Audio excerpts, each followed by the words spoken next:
Hello, everybody, and thank you very much for being with us this afternoon. Today we have a very interesting talk by Professor Simone Angeli from Miami, and he's on the line with us. So I'm just going to unmute him. Hi, Simone. How are you? Can you hear me?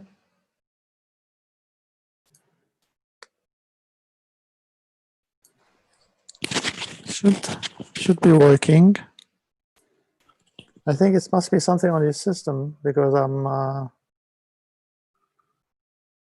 online and I think people can hear me. Can you hear me, Simone? Can you say something?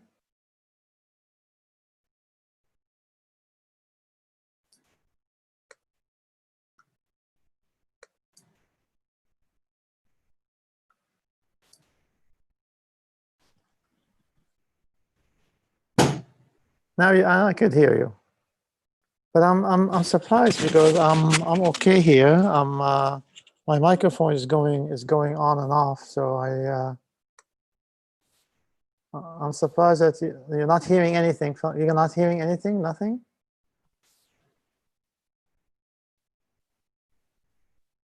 Okay, let me see. Can you hear me? I can hear you now. Me? Now I can hear you. Yes, I can hear you. Muaz, can you hear me? I can hear you, but somehow we cannot hear me. Is it your speaker or something? I can hear you. I don't hear you. I don't hear you. Let me see.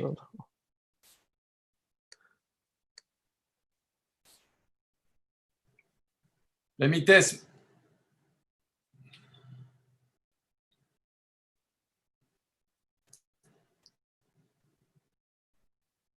Can you hear me now?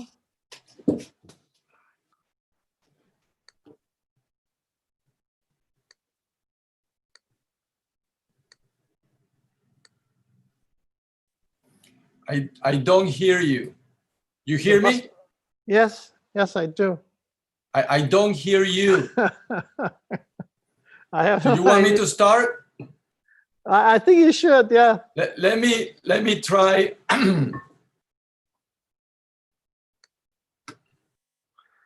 Yeah, because I'm getting like.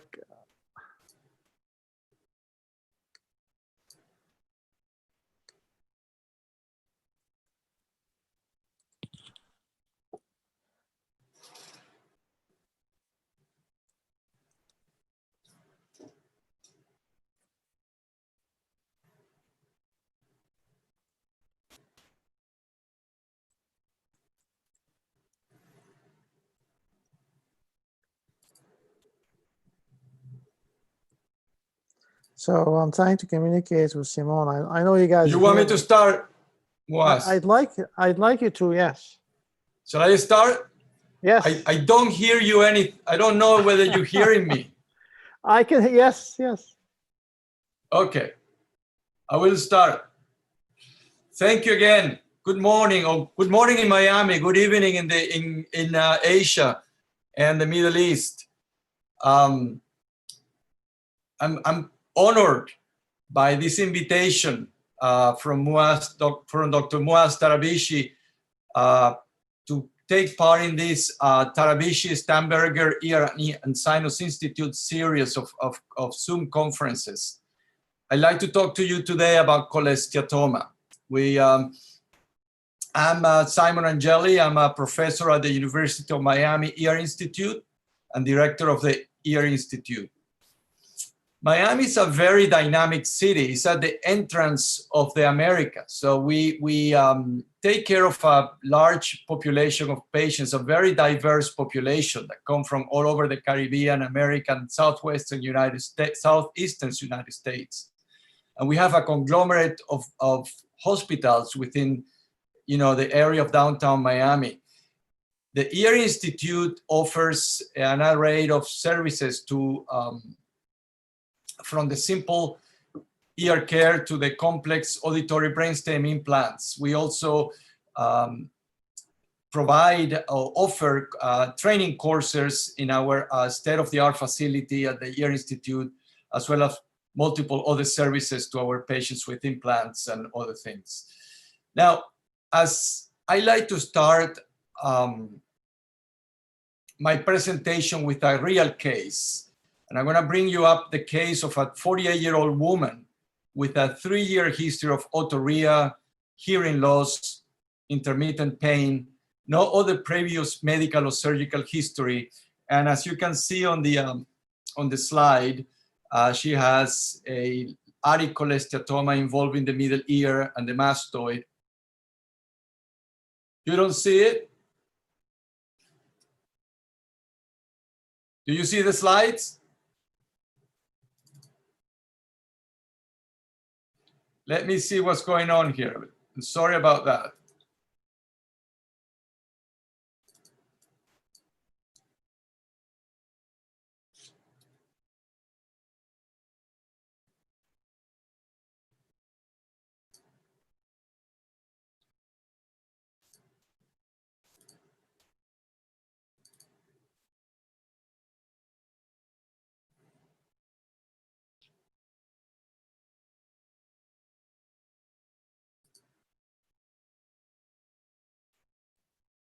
Can you see the slides?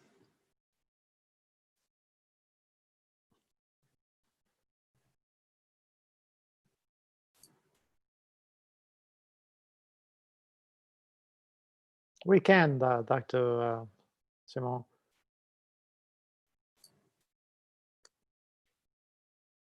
Please go ahead, Dr. Simon. Okay.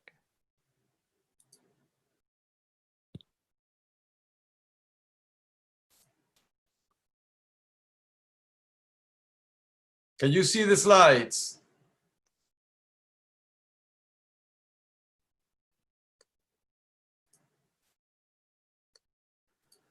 We can see the slides, Dr. Simon. We can see it. I can hear you now. Okay, I'm sorry about all that. No. You can hear me now? I can hear you very well now. Thank you. Excellent.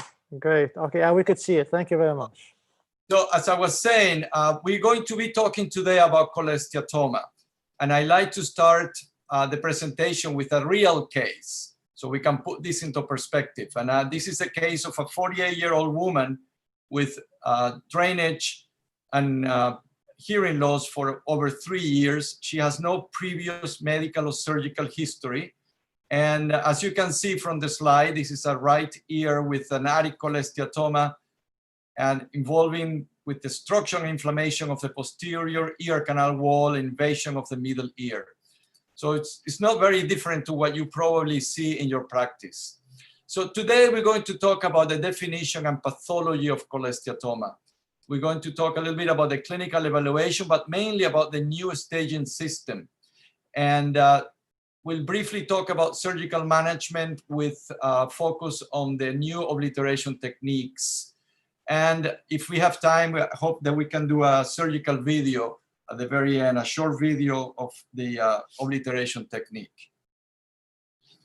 So a cholesteatoma is a lesion of squamous epithelium within the temporal bone that gradually expands and causes erosion by bone resorption. And the bone resorption is what brings the pathology of the cholesteatoma, the complications of the cholesteatoma.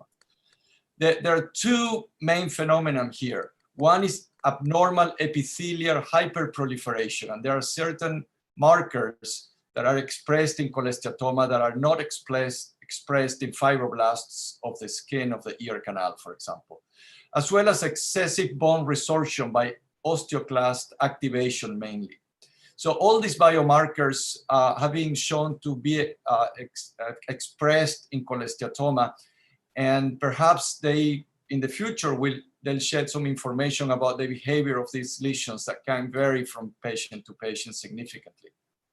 So clinically speaking, cholesteatoma is diagnosed with a otologic history, physical examination, aided by microscopy and endoscopy, with and without imaging. Let's talk about the classification and staging system of cholesteatoma. So the European Association of Otology and Neurotology, in combination with the Japanese Otology Society, got together at the Pulitzer Society in 2015 and using the Delphi method and getting the opinion from over 1,000 otologists from 54 countries that participated, started the process of creating a staging system. And that was recently published in 2017. So this is a new staging system has been adopted by many otological societies across the world. Essentially, cholesteatoma can be classified in congenital, acquired, or sometimes unclassifiable.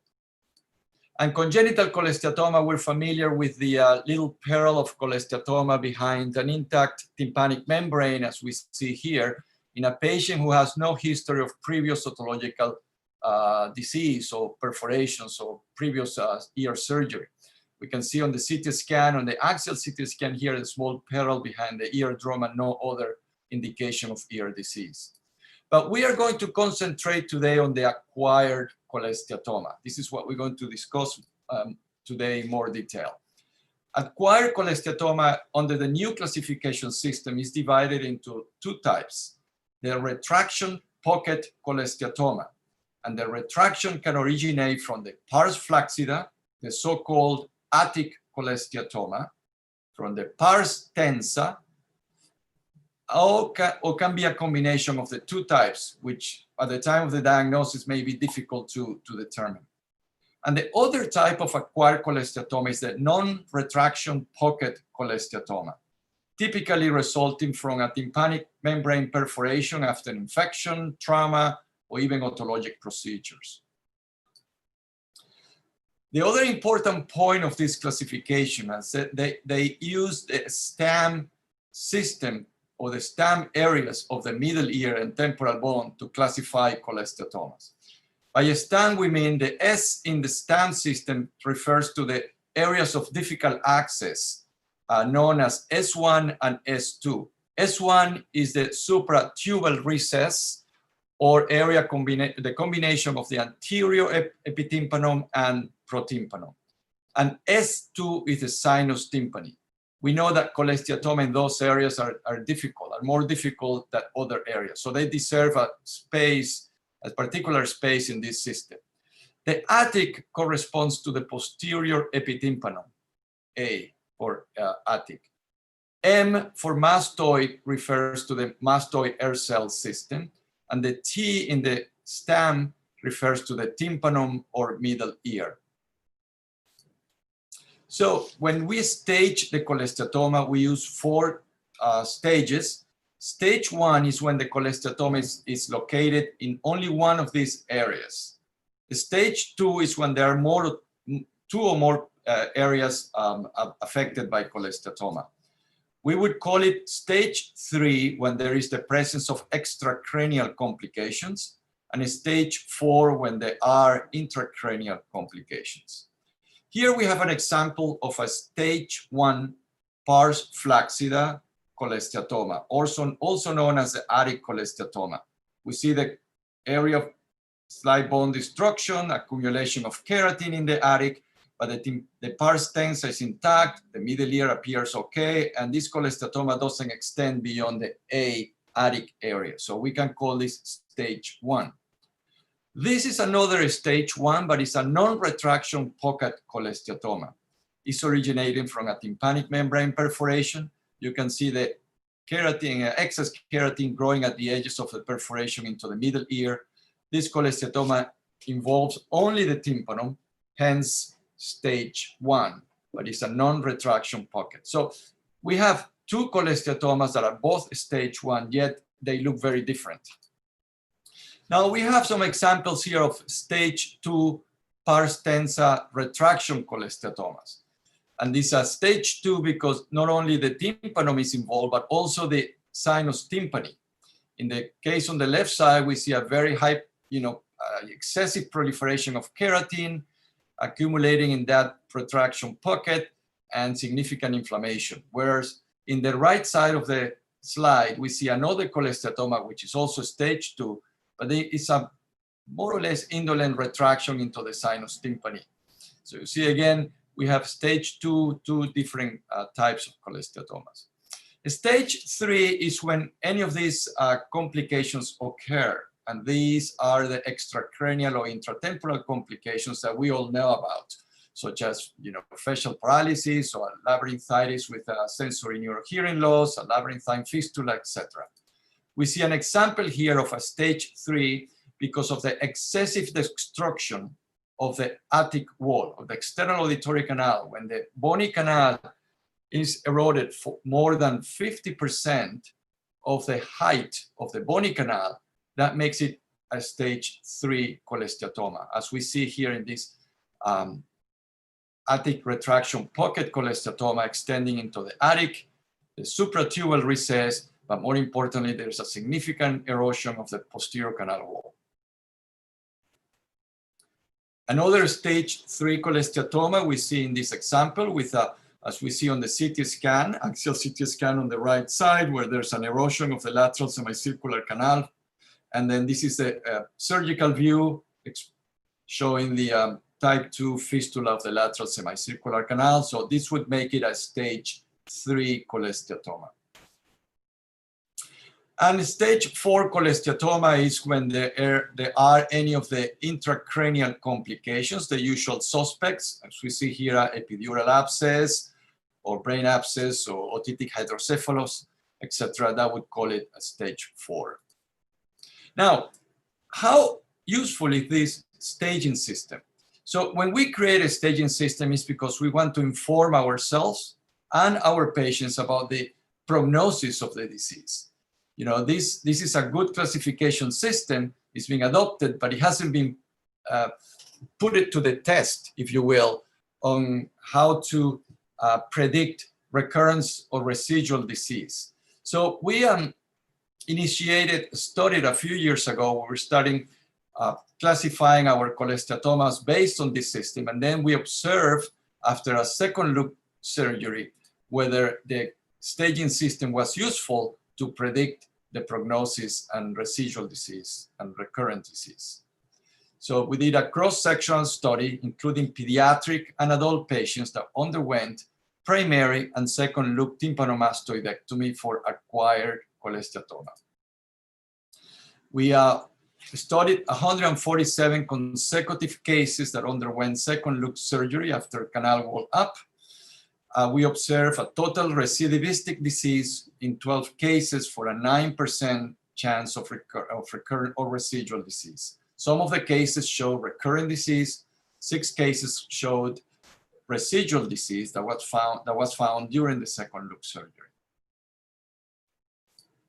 Now, we studied many factors, including demographic factors, primarily age, race, and other factors. We also studied clinical factors as the new classification system, but also we broke down all the cholesteatomas based on their involvement of the different areas. But we also looked at the presence or absence of otorrhea, the status of the mucosa and the ossicular chain, as well as all the surgical aspects that we factor in our study. I'm going to show you some of the findings of our study. The main finding is that external auditory canal bone defect was associated with residual disease.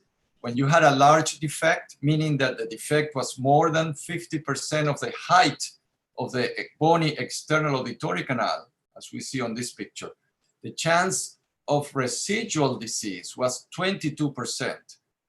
When the defect was less than 50%, so we call that a small defect, the chance was much lower at 8%.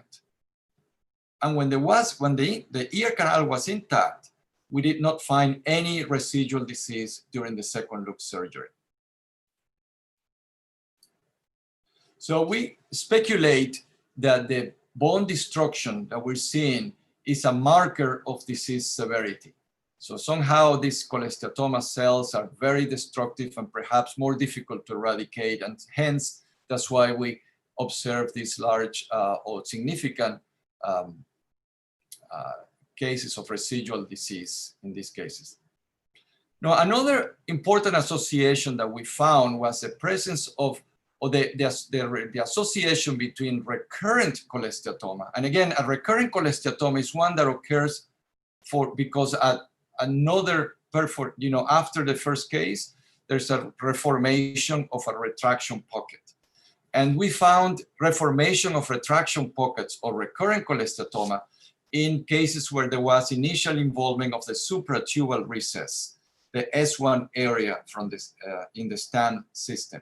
And as I show here, this is a case that was operated on and then developed after a few months a recurrence of the or reformation of the cholesteatoma in the area of the protympanon. And we speculate that perhaps this is an area of difficult to reconstruct. And we should be aware of that when dealing with S1 cholesteatomas at the time of the first surgery. Make sure that we can reconstruct that area well and prevent reformations of retraction pocket. Another important association was age. And we noted that residual cholesteatoma was more frequent in children under 15 years of age. And that's interesting because that has been said before, that perhaps pediatric cholesteatoma is different to adult cholesteatoma. Again, being more residual disease being more frequent in children, and residual disease is cholesteatoma leftover, essentially, that we see only when we go for a second look surgery. And that perhaps supports the idea that second look surgery should always be included in the treatment of cholesteatoma in small children. Now, interestingly, we did not find any statistical association with recidivism when we compare the different types of cholesteatoma. So there was no difference between retraction versus non-retraction cholesteatoma. When we use the stage of cholesteatoma as proposed by this new classification system, again, we did not find any association with recidivisms, or even when using the different areas proposed by the STAM system. We did not find associations with middle ear mucosal status, ossicular chain status, or even the presence of intracranial or extracranial complications. In other words, the new classification system is a good effort. We believe it's a good effort towards a universal system, so we can all talk about the same language. So we, surgeons and patients and researchers can use one system to classify cholesteatoma. However, its prognostic value as a staging system is still improving. I think there's a lot that we can improve on this system to make it more valuable in terms of being a system to provide prognostic information. Some of the limitations that we observe in this system is, one of them is obvious, it's the age. This system does not take into account the age of the patient. And we, from our experience and that of other investigators who have looked at this problem, appears that childhood cholesteatoma is different to adult cholesteatoma, and perhaps requires a different way of looking at the problem. Other factors that are not included in this system is biological factors, factors that make the cholesteatoma more or less aggressive. This is new information that we only understanding in a limited way, but I'm sure that in the near future, we're going to be using some biological markers of disease that could be introduced into a prognostic system. For example, pretty much like the head and neck surgery, head and neck cancer staging system is now has been modified with the introduction with the knowledge of the human papillomavirus presence in the tumor. So that makes it different. That's a new change in the head and neck cancer staging system that perhaps we are recognizing that these biological factors have a significant role to play in the prognosis of the patient. And similarly, I think this could happen to cholesteatoma as well. So let's talk about management of cholesteatoma. Some cholesteatomas can be managed conservatively with observation or office debridement. However, the majority of cases of cholesteatoma will require one type of otologic surgery, from a simple endoscopic athecotomy and removal of cholesteatoma in the attic to extensive petrosectomies, canal wall down, radical surgery. So there's a spectrum of surgeries. We simplify this in closed and open cavities, the canal wall up or closed cavity techniques. You know, is favored because it's more anatomical and perhaps functional. Perhaps the hearing results are a little better than when we do more radical techniques. Because of the risk of residual disease, a second look surgery is usually recommended for closed cavity technique.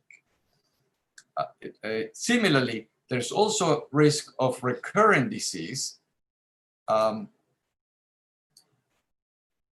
due to reformation of retraction pockets, as we see here. So we can do a beautiful surgery, remove the cholesteatoma, but because of different factors, the patient may have, again, a retraction pocket into the epitympanum, and the disease is back.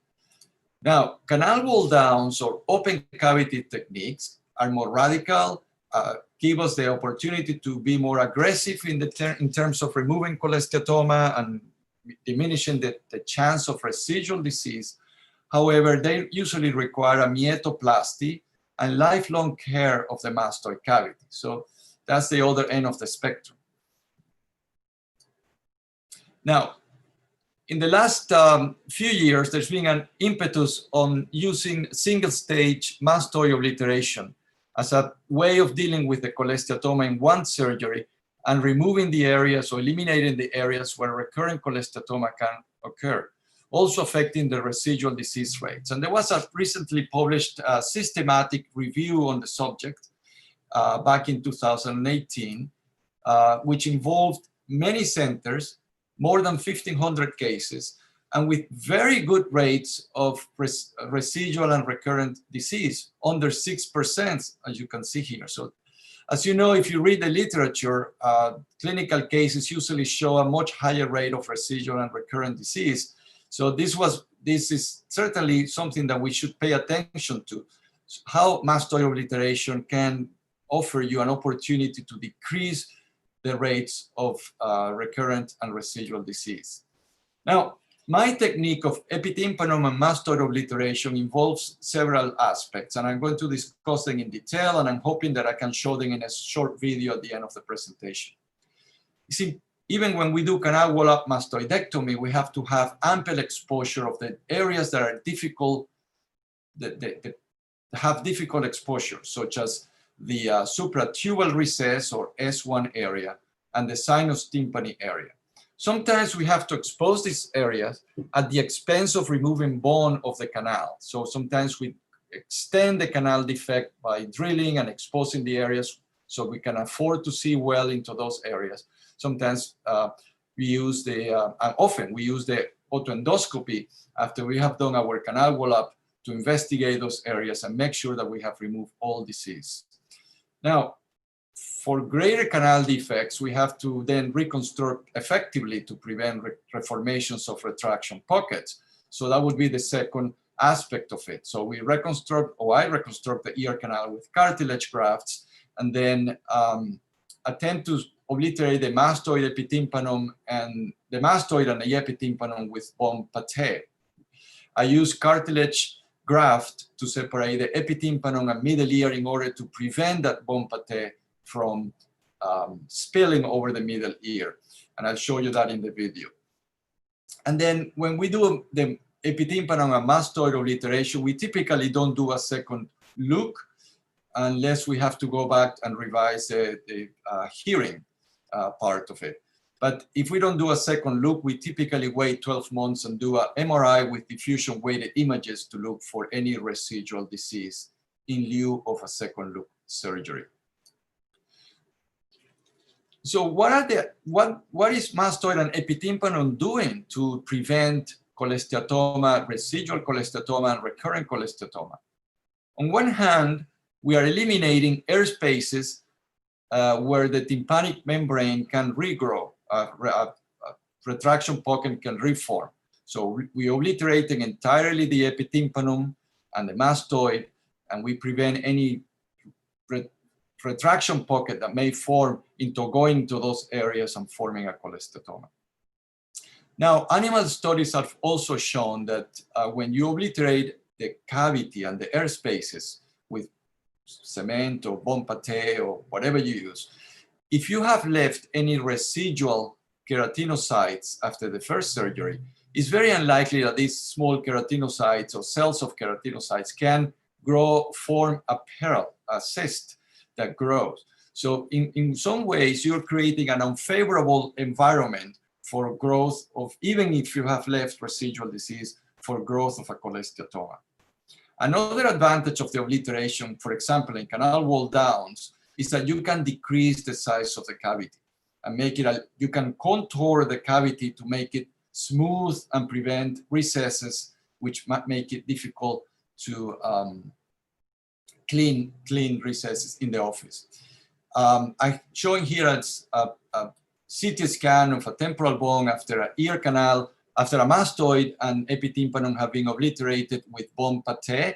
You see how this 6 months after the surgery, the bone grafts have been incorporated and a very solid bone is forming, blocking the mastoid antrum, the mastoid system, even in the posterior epitympanum. Now, I'm going to show you a 3-minute video on my technique of mastoid obliteration. This is a right ear.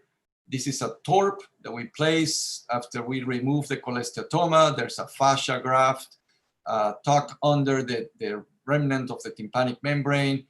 And let's see for the video here how we start. We placed in cartilage graft. The first pieces of cartilage graft I placed in the S1 area, supratubal recess. I want to obliterate that space to prevent any retractions into that area. And these are thick pieces of cartilage obtained from the concha or the tragus. Usually I take it from the concha when I'm doing a retroauricular approach. Now, a second large piece of cartilage is placed to separate the middle ear space from the epitympanic space. That's because, as I said before, I'm going to be putting bone pate in this area. I don't want any of that bone pate to spill into the middle ear because it could cause a lot of inflammation and affects the mobility of the prosthesis that I'm going to place later on. So I'm totally blocking that space with this large cartilage. And here we see the obliteration of the supratubal recess area. And we can put smaller pieces of cartilage to fill in gaps, if there are any gaps.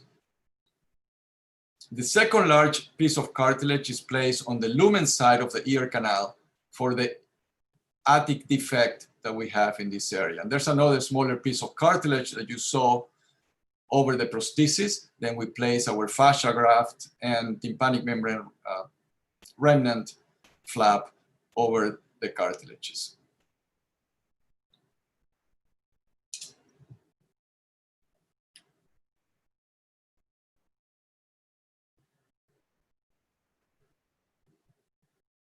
Replacing now a small piece of gel foam. And now we bring in all the bone pate that we collect during the drilling process before we enter the area with cholesteatoma. And we collect it using a bone pate collector, bone pate trap attached to the suction.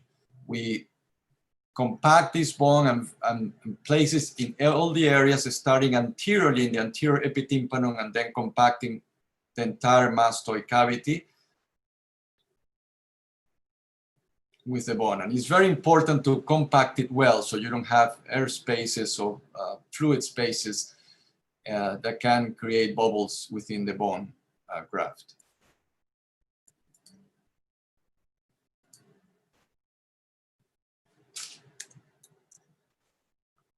So let's go back to our patient. The initial patient that we saw back in 2014, she underwent a canal wall mastoidectomy of the right ear, a tympanomastoidectomy with ear canal reconstruction, just like I showed you in the video, reconstruction of the middle ear with a tight, total ossicular replacement prosthesis, and the epitympanum and antrum were obliterated with bone pate grafts.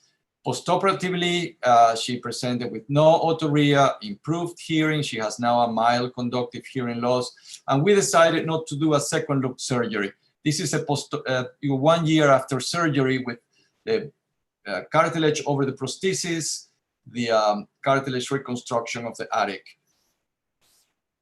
4 years later, she continues to be with no residual or recurrent disease. We did an MRI after almost 4 years from her surgery, showing no evidence of residual disease. Her hearing has gotten a little worse over time, as she has now a little bit of a 19 decibel airborne gap, but she's using a hearing aid with no problems, no drainage, no pain, no residual disease.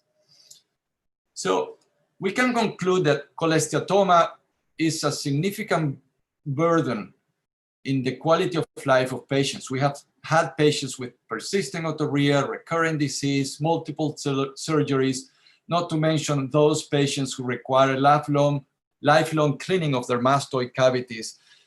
So it's an important condition, and we are otologists, the experts of cholesteatoma. So we moving towards a universal classification system, which perhaps will increase our understanding of the prognosis and disease and the history of the disease, that eventually will result in better outcomes. The surgical treatment has evolved. We now in the area where obliteration is a little more routine than in the past, we're using endoscopes to aid in the extirpation of cholesteatoma. And we're seeing some progress in regenerative medicine with the stem cell for reconstruction of tympanic membranes. Now, the future, it's good. We have seen a lot of improvement in optical technology that it's going to bring not only endoscopes, but now we have exoscopes and other instruments that will improve our visualization of cholesteatoma, perhaps will improve our abilities to remove the cholesteatoma. And we are learning about the importance of reconstruction, especially in some areas that are more prone to recurrent disease. The disease staging system will continue to improve, especially when we learn about biomarkers that can be used to inform and enhance our staging system. And there are some preparations, some non-clinical trials using medications to prevent growth of cholesteatoma that are coming in the pipeline. I just want to mention exercise experiments that we're doing in our department with proflavin, which is a substance that has a affinity for keratinocytes, and it can help us by applying proflavin in the mastoid and then looking with the endoscopes. We can identify or separate medullary mucosa from cholesteatoma matrix, especially when looking for residual cholesteatoma of the extirpation. We can examine the medullary cavity after application of proflavin with the endoscopes, and there's a characteristic image that allows us to identify cholesteatoma and separate that from medullary mucosa or inflammation. So we are moving towards, we have done some animal models experiments, and we're moving towards clinical trials of this exercise in the near future. So with that, I want to again thank Dr. Tarabici for the opportunity to speak to you today.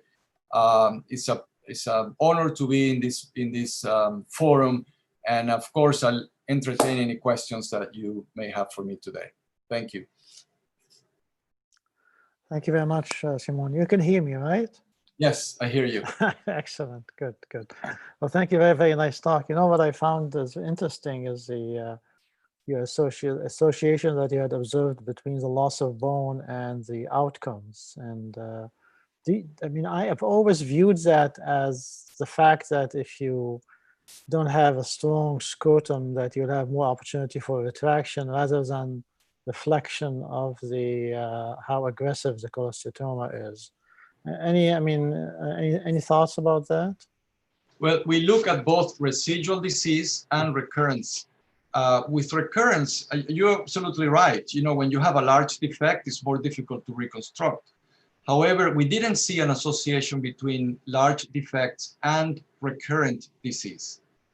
Okay. But we did see an association with residual disease, and that's why we speculate that it may be that what we're looking at is a more, aggressive disease than one without canal destruction. But, you know, reconstruction depends, or recurrent disease depends a lot on the type of, or the manner of which you use for reconstruction. And, you know, since we're obliterating the spaces, perhaps we're limiting the reformation of these retraction pockets. Now, I can tell you that cholesteatomas that invade or destroy the anterior wall of the ear canal and affect the supratubal area are very difficult to reconstruct, as I showed you. And then when we have cholesteatoma in the S1 area, in the anterior epitympanum or protympanum, we're doing, we reconstructing sometimes at the expense of hearing by blocking the anterior epitympanum with large pieces of cartilage. Because there we see a, you know, reformation of these pockets. As unfortunately, I mean, we all recognize that there are cholesteatomas and there are cholesteatomas. Any progress in terms of biological markers? Anything on the horizon? Yeah, well, there are. I think there are some biological markers that seem to have some. I took that out of the presentation today because I wanted to make it a little more clinical. But there are many efforts. There are some. The problem is that these biological markers sometimes are difficult to identify, and they require some sophisticated methods of looking at them. But I think as technology improves, we're going to be able to identify some that really have a clinical outcome. Many of these markers were identified in isolated cholesteatoma, but they have not been studied in large clinical trials.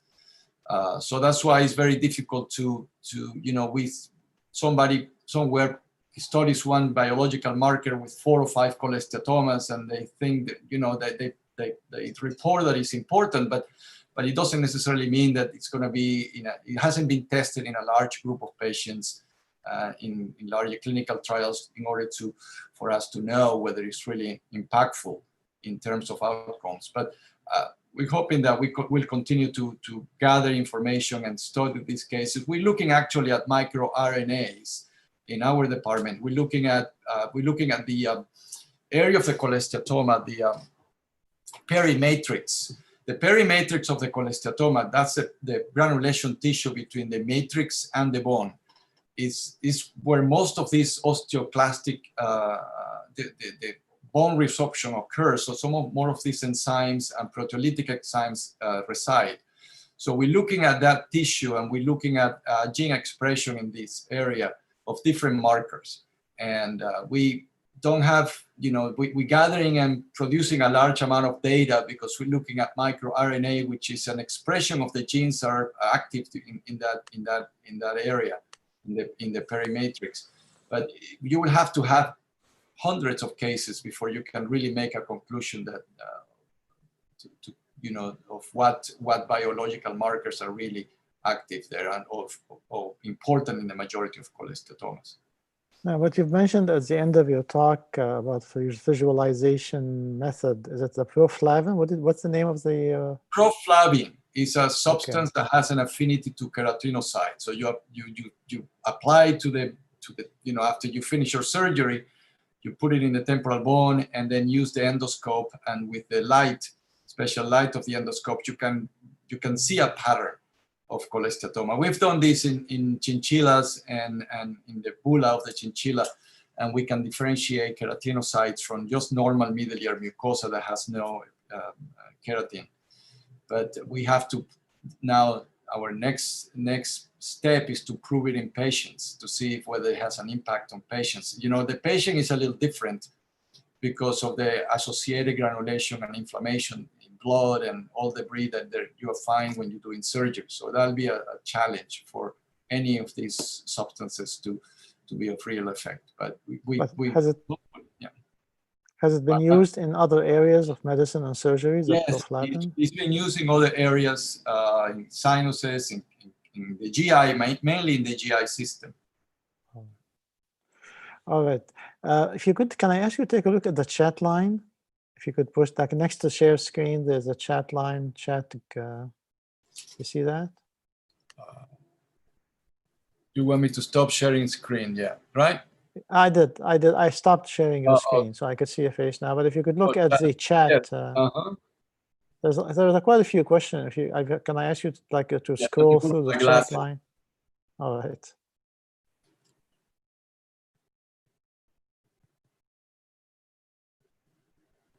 Oh, yes. There's a question here in the study. How did I differentiate from residual and recurrent disease? So the patients that were included in the studies, all of them had a second look surgery. So we were at the time doing routinely second look surgery between 6 to 7 months after the primary surgery. So the second look surgery, the time of the second look surgery is where we are determining whether there's residual or recurrent disease. So we would do the second look surgery, even when the ear looked good on the otoscopy, we would look in the mastoid and middle ear, and that's where we would find this residual disease. What's your current practice as far as second look surgery? Well, we're doing less second look surgery now as we are obliterating. When I wasn't obliterating routinely, I was doing routine second look surgery. Now with the obliteration technique, which I've implemented more routinely over the last 5 years, I'm doing much less of second look surgery. I do it sometimes when when I do it is because I'm not comfortable with my first resection. And I'm fearful that there may be some residual disease, mainly around the stapes arch or in the on the sinus tympani area. And I would go back and look in those areas again. But you know, second look surgery is appropriate even when you do obliteration. Sometimes you have to do it for other reasons. Sometimes you have to go back just to reconstruct or to do a reconstruction or improve on your reconstructions for hearing. One thing I'm not doing much anymore, which I did a lot when I was early in my career, is using silastic spacers for the middle ear.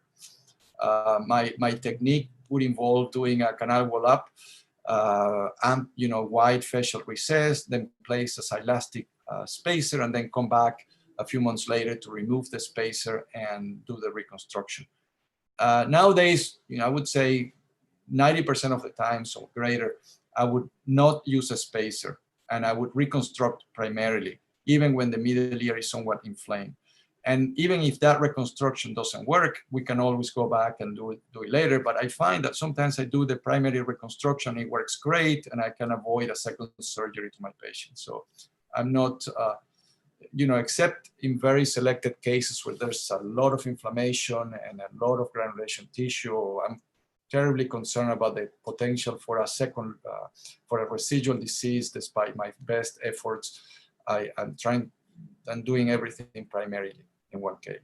I have to say that I have to agree with you that obliteration is underutilized. I think, it's a very useful technique and it does reduces the recurrence in a significant way, I feel, and that has been shown by studies.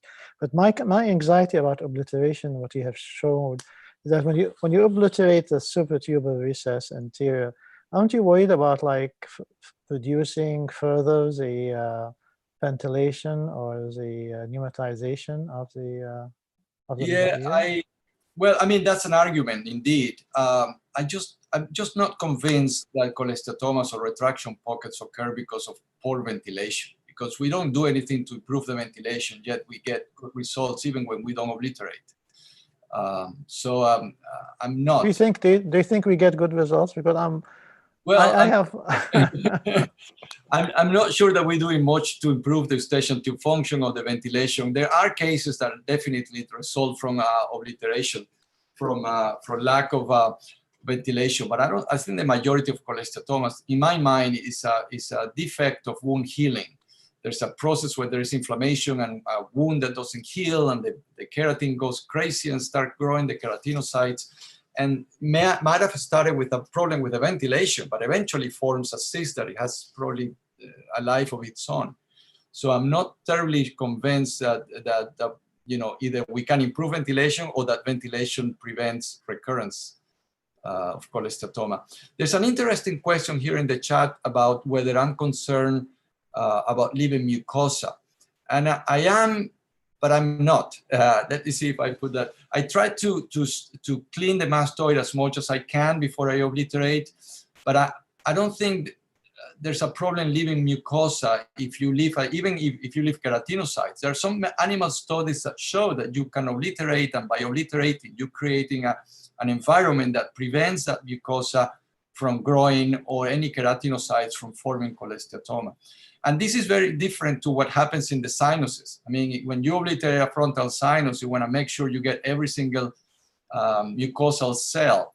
Otherwise, you're going to get a recurrent mucocele. But this doesn't seem to be happening in the mastoid. So, you know, I do try to get all the mucosa out, and of course, all the cholesteatoma out before I obliterate.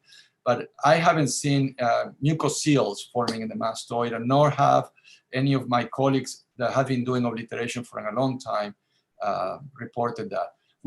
One problem that we have with obliteration is sometimes with the bone pate or the bone grafts that we use don't take. And then we get a, you know, granulation tissue, we get a failure of the obliteration. And it's interesting that when you obliterate extensively with the compacted bone pate, there's a process, the early postoperative period, you can see the inflammation in the patient's retroauricular area. So I usually use antibiotics postoperatively when I obliterate, whereas I don't use them when I don't obliterate. So I don't know whether that makes any difference. But, you know, I'm talking to Dr. Gans, who does this type of obliteration after removing the wall. He removes the canal wall and then replates the canal wall. I don't do that. I don't think that I need to do that, because now I do, you know, I worked around the wall, and I sometimes even create a larger defect that allows me to see what I need to see. Sometimes I end up with a very thin wall with a large defect, but you know, when you obliterate, you don't care because you're going to block all those spaces anyway. So I don't find necessary to take the wall and put it back on with a plate. But he has the same, he commented on the same issue, that he will keep the patients on antibiotics for a while, thinking that that helps the take of the bone grafts postoperatively. You've mentioned the deterioration and the healing results that we all see with time. How do you explain it in your mind? Like what's the reason for that? When I think the hearing results is difficult to speculate. There's so many factors, and one factor is, you know, the prosthesis. Sometimes when I've gone back to do revision surgery for hearing, I can see that, you know, scar tissue forming around the prosthesis. I see sometimes that there's an erosion. The prosthesis erodes into the stapes. You know, for example, when I use PORPs, we get great results early on, but sometimes after a few years, we see a decay on the of the hearing improvements that we gain, the hearing gains that we had initially.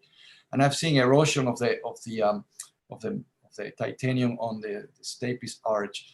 I mean, I don't know. There, of course, you can have inflammation again or a cholesteatoma forming back, but what I see most of the time is a displacement of the prosthesis by scar tissue or by erosion of the bone that supports the prosthesis.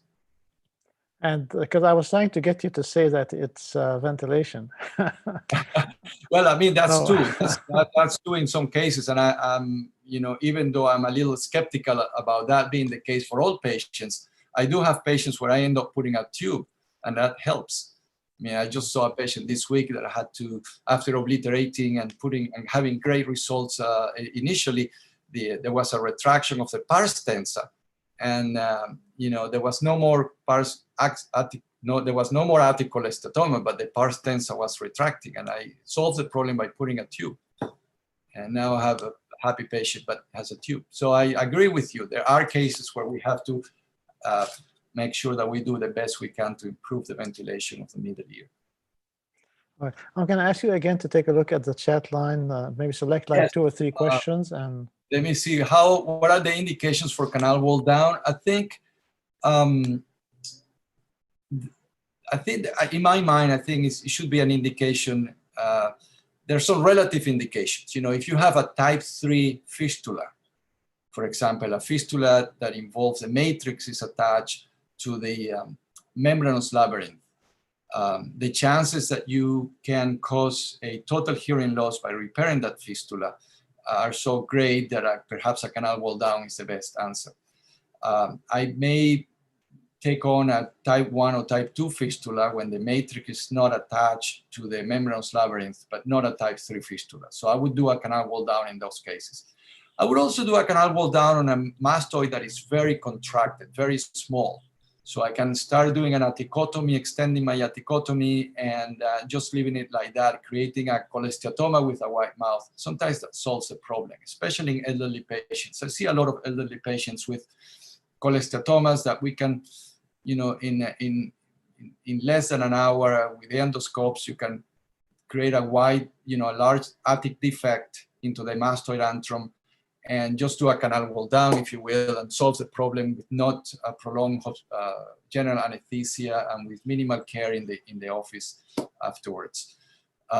Especially if the elderly patient is not going to be swimming or going back in the ocean. Like, you know, that's an issue that we have in Florida, where most people want to enjoy water sports, but the older you get, the less likely you are going to be doing that. And you know, any cholesteatoma that is difficult to resect, you know, and that's depends on your personal experience and personal expertise. You know, if I have a cholesteatoma that is attached to the sigmoid sinus or the dura or going into the petrous apex, and I'm not comfortable about doing a canal wall up, then I would probably just create a large cavity and deal with it canal wall down. So any cholesteatoma that is irresectable or that has invaded into the dura or the sigmoid sinus or labyrinth, I think that's a potential cholesteatoma that requires canal wall down. There was a question also about using the muscle flap instead of bone patty. I do a version of the Singapore flap, which is a pedicle flap using branches of the superficial temporal artery. When I do canal wall downs, and most of these pedicle flaps tend to retract. So, you know, the bulk of the flap becomes less and less with time. So I don't use it to reconstruct the posterior canal wall. I use it just to contour the cavity. If I have a patient with a very well pneumatized temporal bone, I would first remove the mastoid tip completely, and that would create a smaller cavity. I would then obliterate the sinodural area with one of these flaps, and then cover that with, and then the cartilage from the myeroplasty, I would not resect, but instead I would create an incision in the concha and create two flaps that are with skin and cartilage, and the cartilage, the inferior flap, will be attached to the posterior belly of the digastric, which is now exposed after I removed the mastoid tip. And by doing that, I'm obliterating the inferior portion of that big recess that forms in the mastoid area, because the cartilage provides some bulk to obliterate that area. And then the superior flap is then attached to or placed against the temporalis muscle or the flap that I used to obliterate the sinodural area. Flaps can also be used for difficult mastoid cavities. You know, those mastoid cavities are draining all the time and are difficult to care in the office. You can do a radical surgery and then cover the entire thing with a pedicle flap. And there are very many variations of these flaps. There are flaps that come from the occipital artery using periosteum, and those are helpful. Other flaps, you know, that local regional flaps. And there's a friend of mine who has even done some free flaps for covering mastoid cavities. So, you know, you have the temporoparietal pedicle flap, you have the temporalis muscle pedicle flap, you have the periosteum flap, which is provided by the branches of the occipital artery that you can bring into the field. So when you have a difficult cavity or a large cavity, it's important to know the anatomy and to know which flaps are available. One of the challenges that we have for reconstruction, especially for these pedicle flaps, is many times we're doing revision surgery, and the branches that feed these pedicle flaps have been compromised in the previous surgery. You know, when we get these referrals, patients have had 3 or 4 surgeries and have a difficult mastoid cavity. They usually have had so many incisions that preclude using a local pedicle flap. Sometimes you have to be creative and bring the flaps from other areas. And another colleague of mine does a submental flap that is placed, the pedicle is placed under the skin all the way to the mastoid and brings some skin, healthy skin, from that submental flap to the area. So it's, that works very well with us. Yeah, that helps a little bit of as he gets older. Yes, and you know, it's good to have a colleague that is a good plastic surgeon to help you with, especially on the difficult cases, to use some of these flaps. Thank you very much, Simon. This is a great lecture. Everybody enjoyed it. I really appreciate you being with us. We'll leave you to take on the rest of the day. Here it's the end of the day for us. That's right. I'm only starting. Well, it's been a pleasure, Muaz, and it's been an honor for me to be in this forum, and I congratulate you for this initiative. And you know, one of the things that we have learned, or we have benefited from this, the only good thing about this pandemic is that we are more into getting together from all over the world in this meeting. So thank you again. I congratulate you, and best of luck in your efforts. Thank you very much, and thank you all, and hopefully we'll see you soon. You know, follow-ups on the app, and you'll be able to get the timing of the lectures. Thank you, guys. You're welcome.